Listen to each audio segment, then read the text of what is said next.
Mission Impossible move and that shit.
All of the new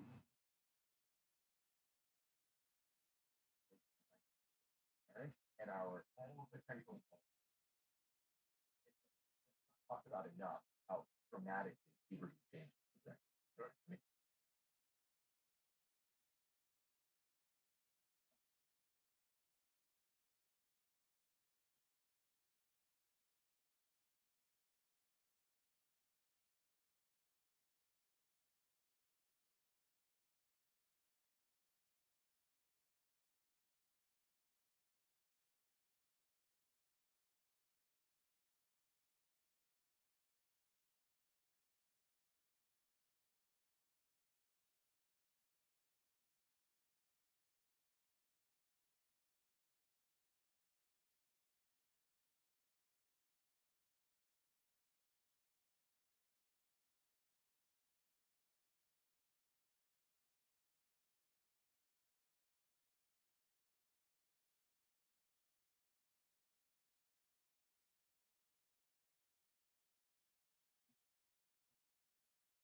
we are different people before and after puberty.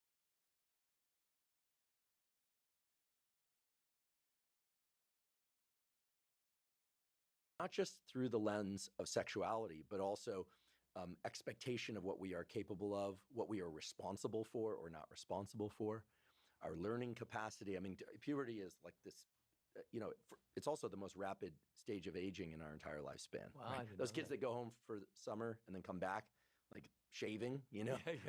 I was sort of I wasn't a late bloomer, but I had a long protracted puberty, but I remember those kids. I'm sure we all remember those kids.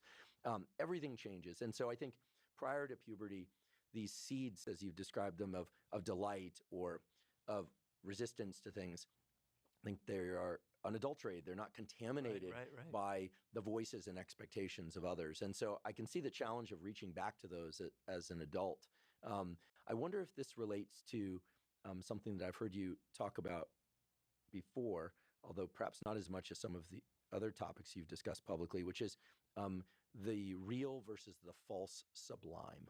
Oh, Could you perhaps just define for us what sublime really is, what a sublime experience is, and the distinction between real and false wow. sublime experiences? Because I feel like this relates to Really? finding that seed, right? It's about finding authentic seeds within us, as opposed to when emotions can be distracting and misleading. Wow. I never made that connection. And it's the book that I'm writing right now. So thank you for that. I have to think about that. I'm writing a book on the sublime. And I have several ways of kind of illustrating. I generally like to use a metaphor. And the metaphor is that being a human being, being a social human being living in a particular culture, means that you live inside of a circle. And that circle of that time are the conventions of thinking, of ideas that are acceptable, of behavior that is acceptable. This is where you can go mentally, where you can go physically, all the codes and conventions. So that circle for ancient Egypt and for 21st century America, they're obviously very different, but it's the same circle. It's the same limiting factor. You're not supposed to go outside of it. These are thoughts, experiences, behavior you're not supposed to do. The sublime is what lies just outside that circle. The word sublime comes from on the threshold of. It's like, here's a door, and the sublime is literally at the threshold of the door. You're looking out into something else, right? And the quintessential sublime experience is a near-death experience. You're standing on the doorway, the threshold of death itself, right? And so in my book, I'm illustrating the different kinds of sublime experiences that you can have in relation to the cosmos, in the relation to thinking about being alive. Just being alive is the strangest sensation you could possibly have. I know that very personally after my stroke. I go into childhood, chapter on childhood and how sublime your own childhood was. I go into animals, the relation to animals. I have a chapter about the brain, a chapter about love. I'm working right now on a chapter about history, okay? But what I'm trying to say is the human brain is wired for these experiences, is wired for transcendental experiences that take us out of the narrow little realm that we live in. Because we're aware of our death as the only animal truly conscious of its own mortality, and it frightens the hell out of us. And the idea that we can see something larger than just the banal parts of our life is a doorway that allows us to kind of transcend the moment, to feel connected to something larger, to feel connected to some power in the cosmos, to evolution itself, right? And so we're wired for that. And I'm writing a chapter now about 40,000 years ago at the moment where I think the sublime was born. Is a story that I'm trying to illustrate right now with our upper Paleolithic ancestors. So it's deep inside of us. We need it. We have to have it. In the 21st century, we have very few avenues for it, any real avenues. Religion used to be the main kind of way of accessing this. And so because it's so deep, we reach for false forms of the sublime that give us the sense that we're transcending, but it's not at all, because sublime has to come from within. It's an experience that you have, that you're generating in your own mind, in your own experience. The false sublime comes from outside. It comes from drugs, it comes from alcohol, it comes from shopping, it comes from online rage, it comes from joining a cause and just getting out all your aggression and violence, right? It comes from causes, it comes from addictions, okay? It gives you a sense, it calms you down, it makes you feel like there's something else going on in life besides your job that you're sick of. But it's not real, it's not lasting, it's false, it's an illusion, it's not based on anything real. It's not connecting to that deep part of human nature that's wired for these experiences. So what happens is you have to have more and more and more and more of it. You have to have, more of this rush. You need more of the drug, you need more of the alcohol, you need more of the sex, you need more of the porn. It's never going to satisfy you. But the real sublime, you don't have that feeling. It's like, it's transformative.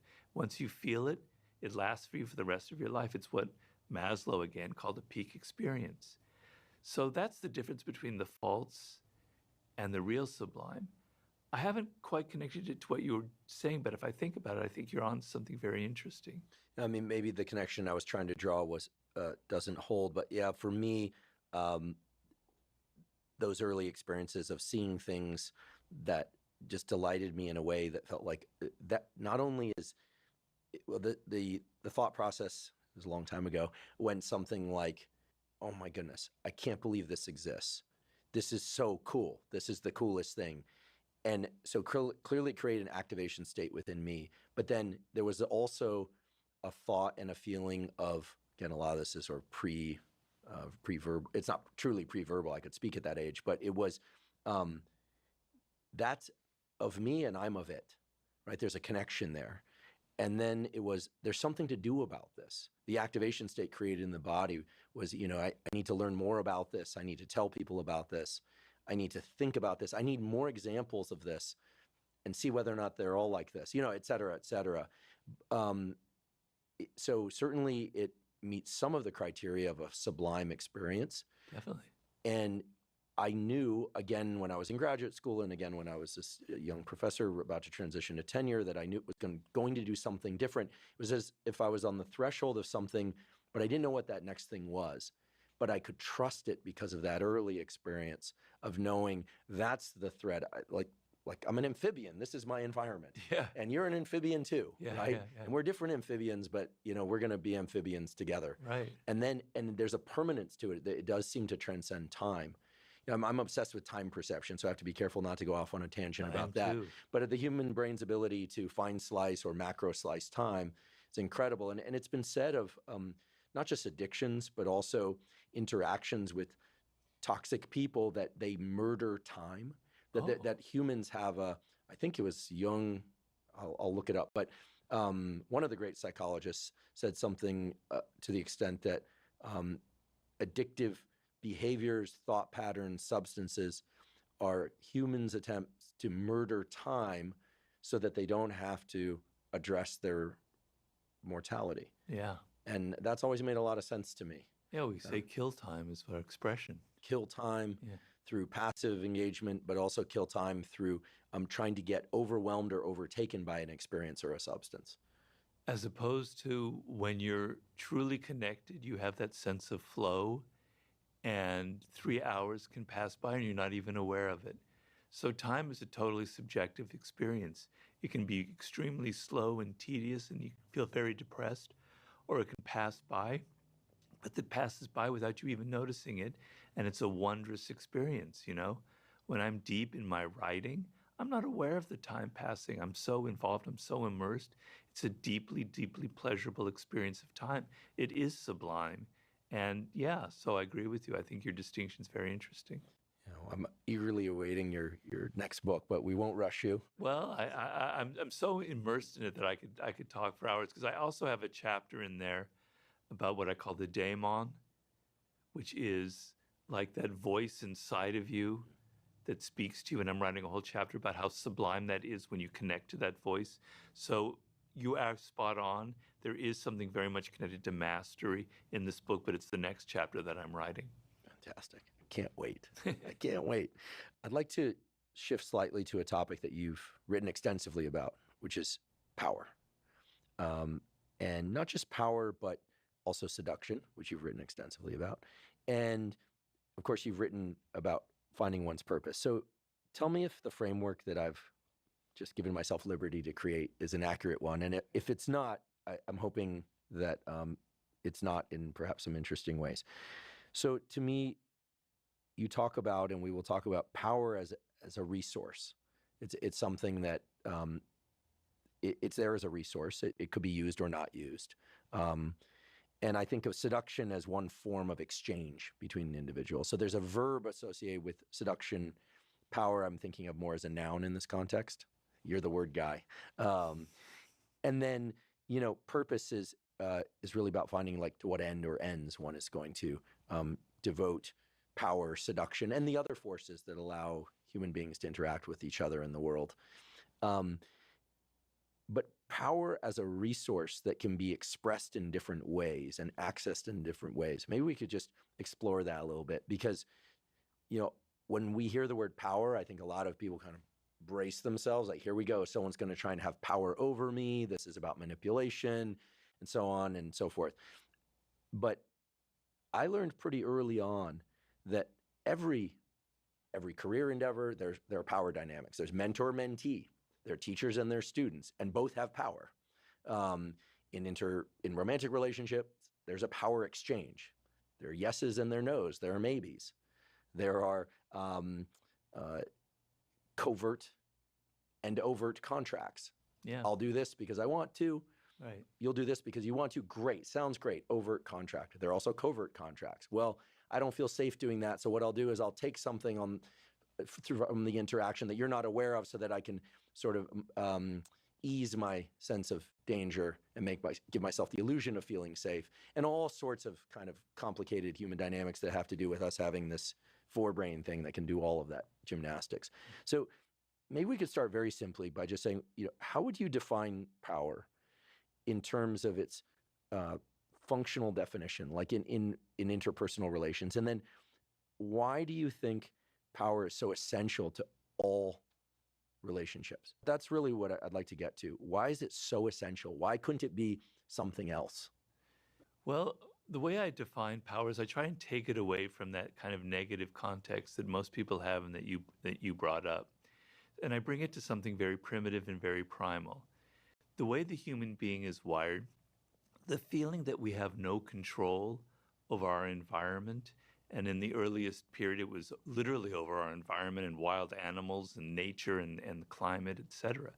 But now the sense that you have no control over your career, over your children, over your parents, is deeply, deeply immiserating.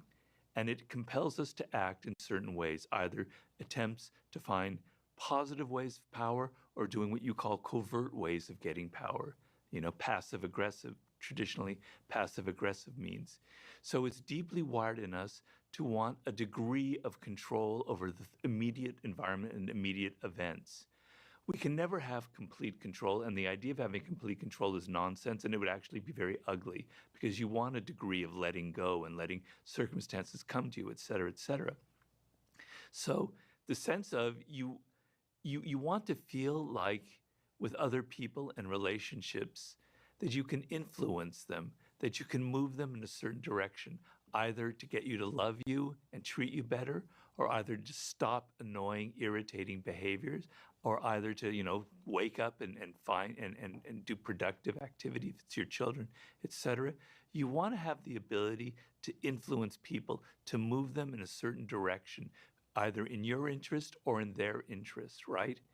And once you have that need, and every single human being ever who's ever lived has that need, and we often don't recognize it because we're embarrassed by it. We're embarrassed by our desire for power, for our need to control. Every human being has it, right? And it's not easy because human beings are complicated. They don't, if you say, do this, and you're talking to your son, he'll do the opposite, or he'll do something else. You can't just force people in a direction, right?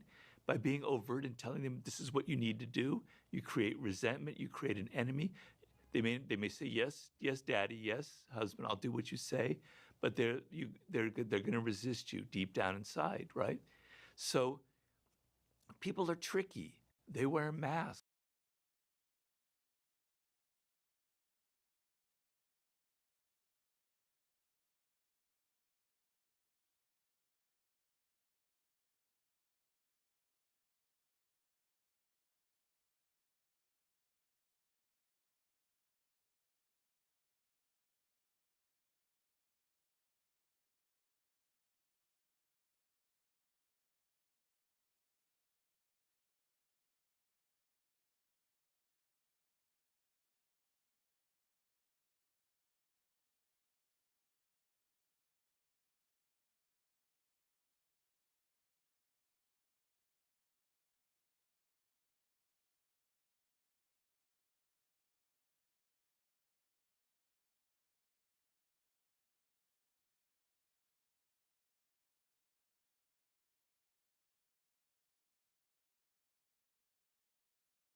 I see, cost on the homies, I gotta stay 50. Back door open, niggas move tricky. Rolling up gumbo, that shit sticky. They say I'm chosen, like I said. Trust issues, ain't trust my semi. I ain't no killer, but please don't tempt me. Up late night trying to go up the road. We rock.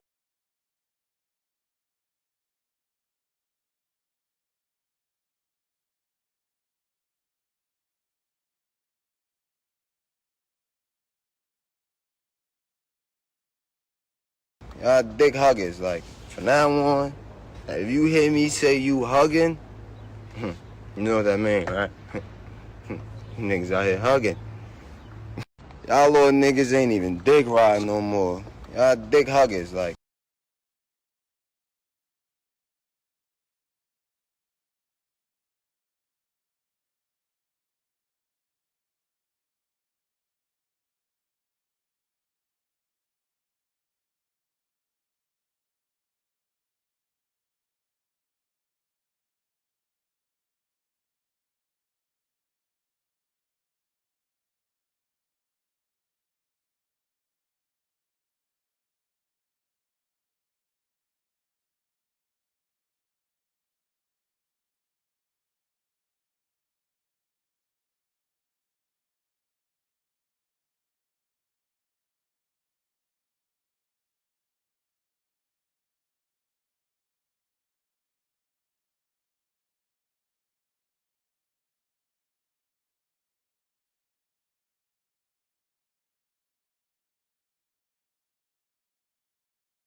Go to A, me and bro fin drop, and I'm born won't talk if it's not about profits. G43 shit stuffed in my pot, I spilled the whole cup as I'm drinking this M.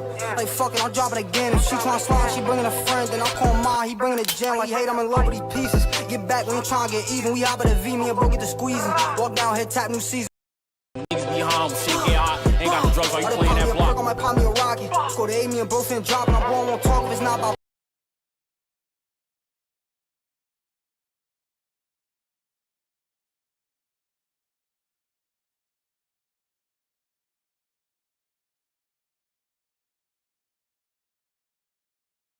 brother like a Lil Durk, who I'm gonna talk to also. Lil Durk is a Muslim. Now that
masks. They pretend to say one thing and they do another. They have their egos, and you inadvertently wound their egos or trip them in some way, and they react in a way that you don't expect. And so power is this kind of invisible realm that envelops society, where people are continually battling each other and struggling in it, but no one is like talking about it. No one's being overt about it. No one's saying, this is exactly what I'm trying to do. And so when you enter the social world and the career world, you're not expecting these battles. You don't know, no one's taught you, no one's trained you. Your parents don't train you. Nobody trains you. And you make mistakes, and you realize how political people are.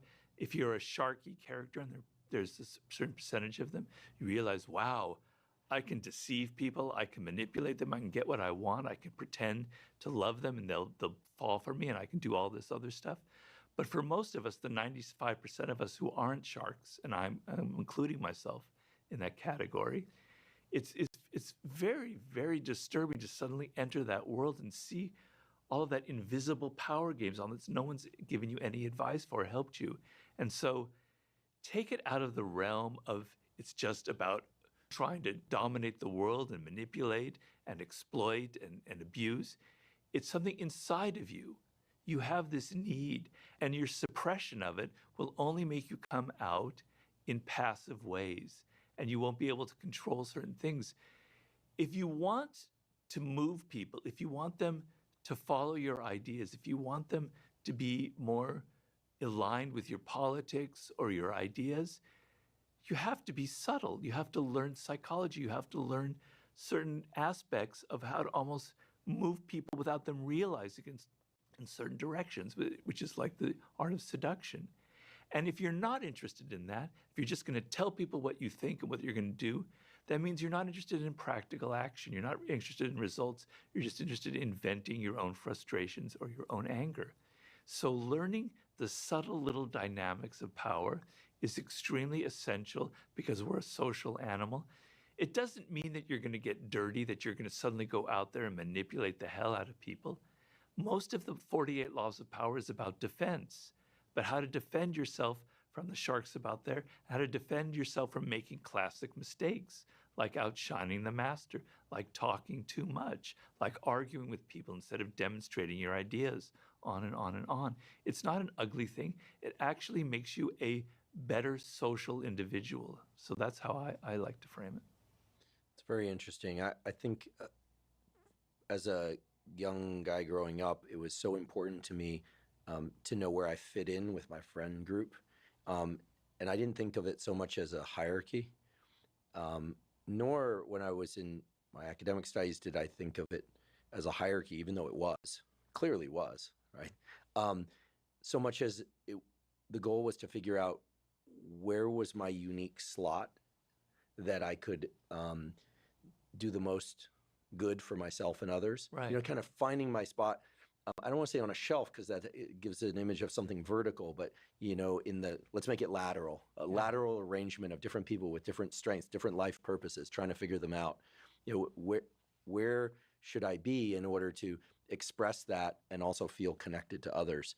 And in order to do that, I realize now, based on your answer, I did have to figure out, you know, who's trying to have power over, who's pretending that they don't want power, but is actually exerting power, you know, these sorts of things.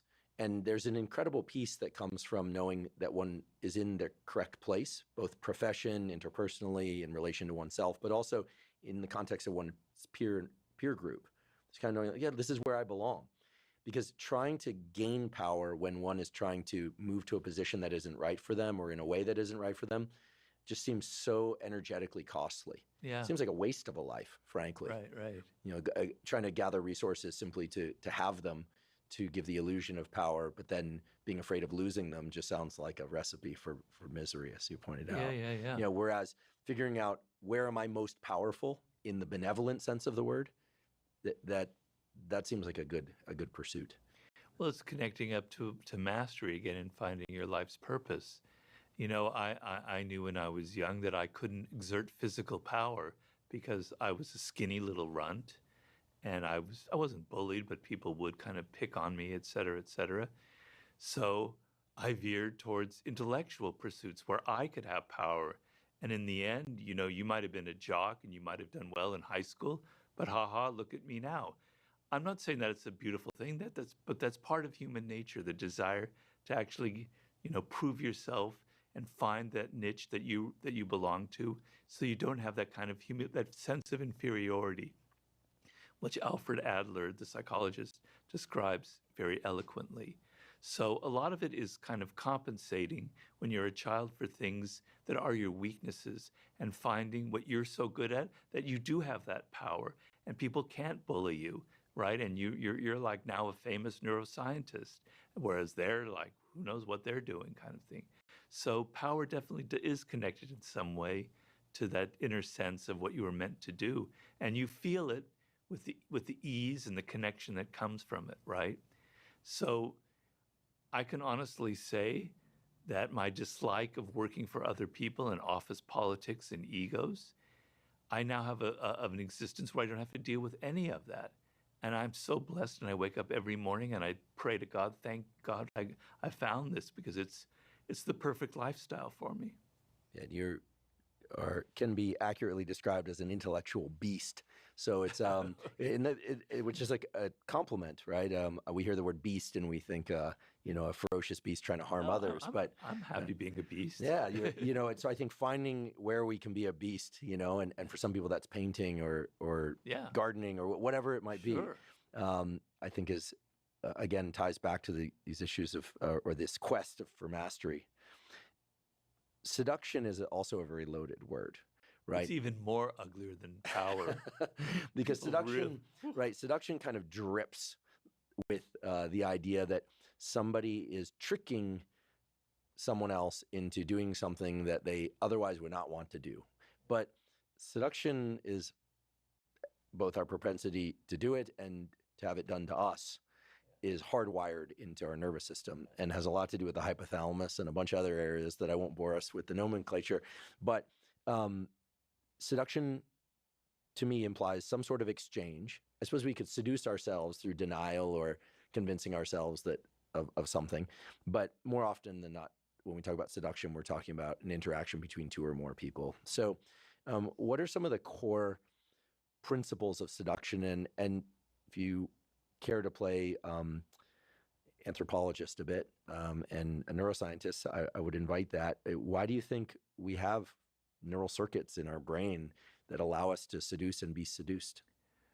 Well, I don't know how if I'm being kind of an armchair intellectual here, but my theory is some of it has to go back to social events long in our prehistory, which have to do with taboos. And society was initially kind of organized by a series of taboos, right? Most notably the taboo on incest.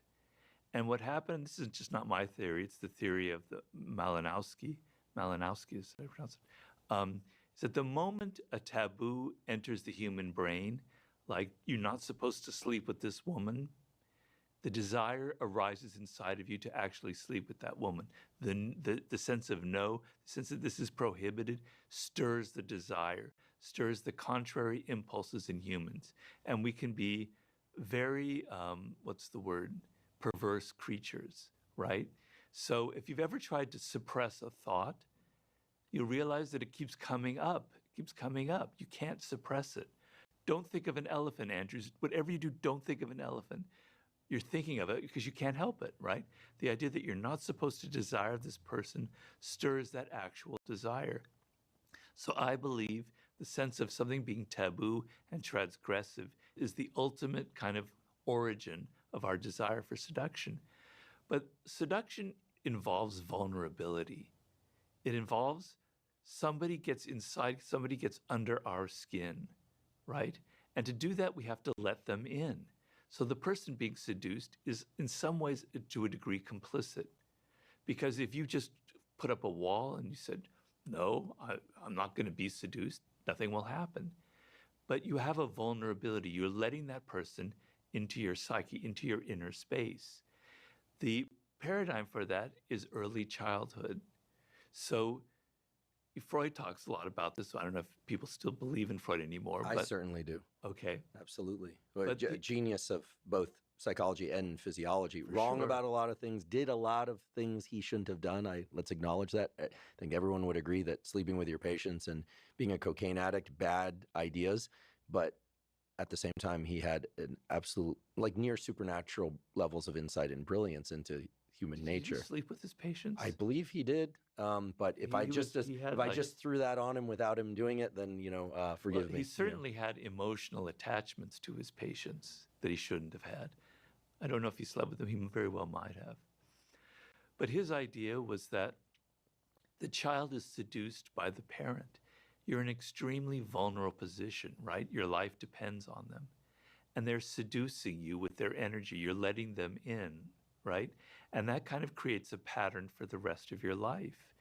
And so, for instance, the feeling of being carried by your father and just being taken around physically is a form of seduction, because you don't know what he's going to do to you. You're very excited.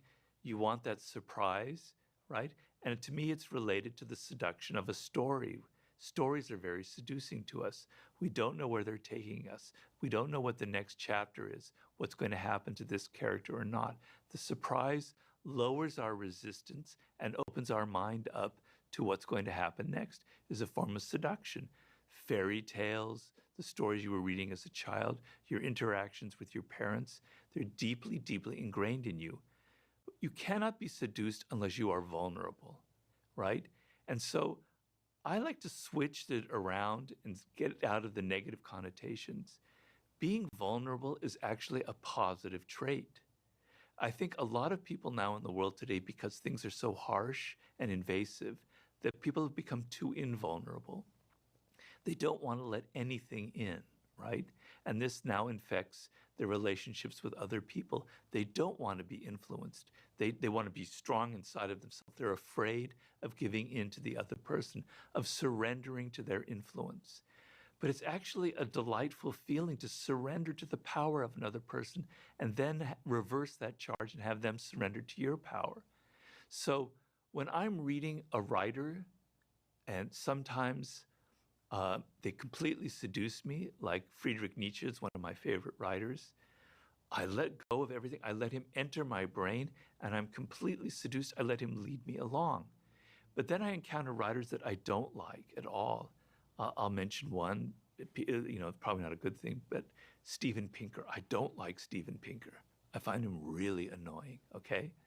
But I force myself to try and find a way to be seduced by him, to let him into my brain, to see where he's coming from, to open myself to the possibility that he could be correct. So vulnerability, letting people into your mental space, is a form of intelligence.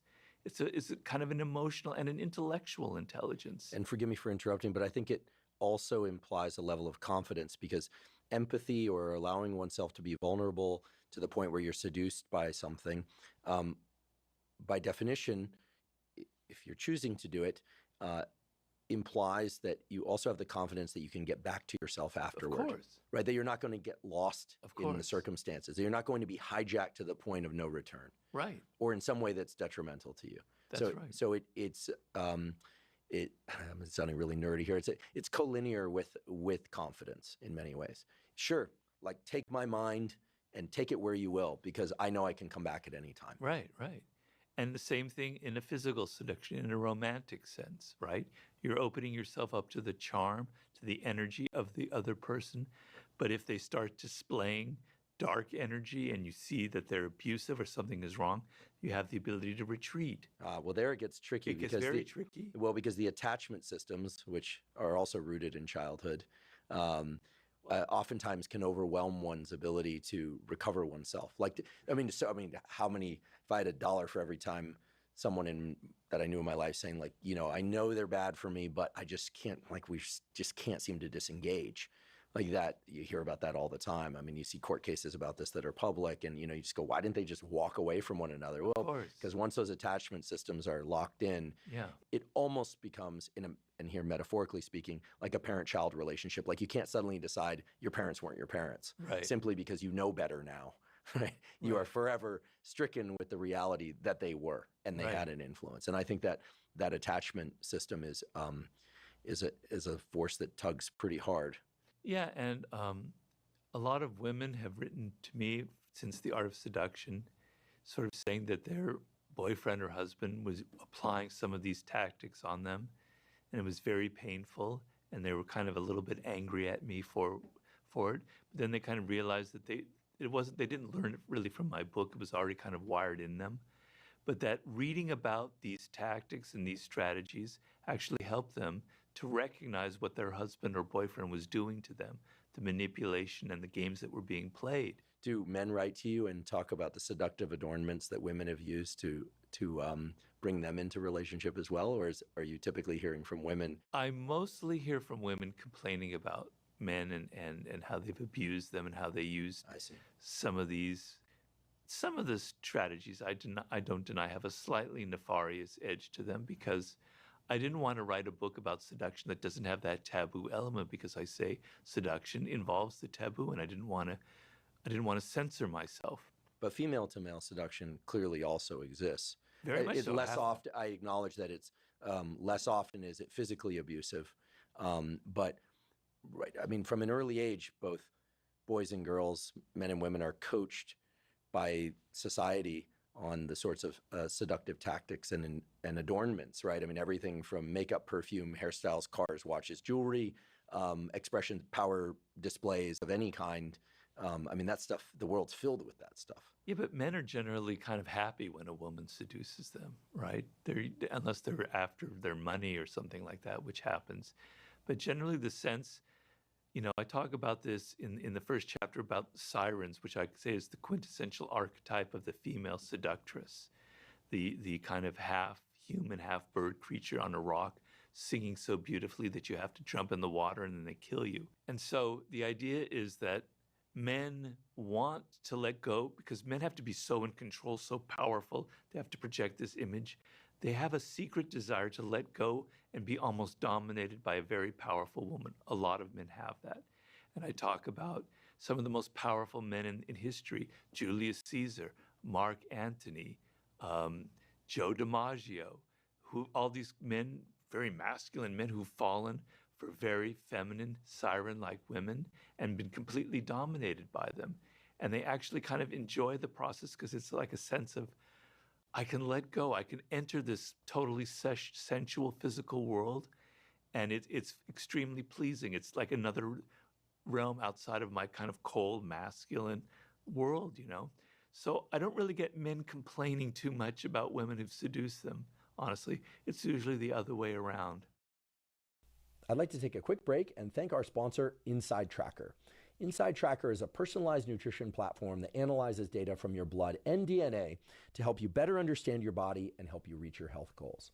Now, I've long been a believer in getting regular blood work done, for the simple reason that many of the factors that impact your immediate and long-term health can only be analyzed from a quality blood test. Now, a major problem with a lot of blood tests out there, however, is that you get information back about metabolic factors, lipids, and hormones, and so forth, but you don't know what to do with that information. With Inside Tracker, they make it very easy, because they have a personalized platform that allows you to see the levels of all those things, metabolic factors, lipids, hormones, etc., but it gives you specific directives that you can follow that relate to nutrition, behavioral modification, supplements, etc., that can help you bring those numbers into the ranges that are optimal for you. If you'd like to try Inside Tracker, you can go to insidetracker.com/Huberman to get 20% off any of Inside Tracker. I've heard before, and I promise this is not an original idea that I'm pretending to have heard elsewhere, that my friend asked me to ask sort of question, that in all sexual exchanges, there's a power exchange. Definitely. Maybe you could elaborate on that, because as you were describing some of the seductive power dynamics that exist, a phrase that I've heard before came to mind that at first made me chuckle, but then made me think quite deeply about this issue of the relationship between sexual and power dynamics, which is this notion of topping from the bottom. If one is giving someone else the impression that they are more powerful, by virtue of the word giving, they actually hold some power, right? Power can be given or taken, but oftentimes seductive exchanges and sexual exchanges and romantic exchanges in particular are about both people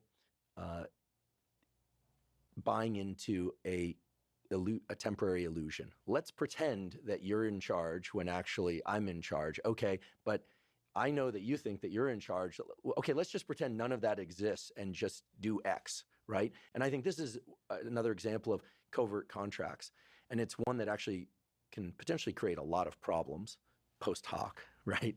But I think the relationship between sex, romance, and power is an important area to explore in the context of this.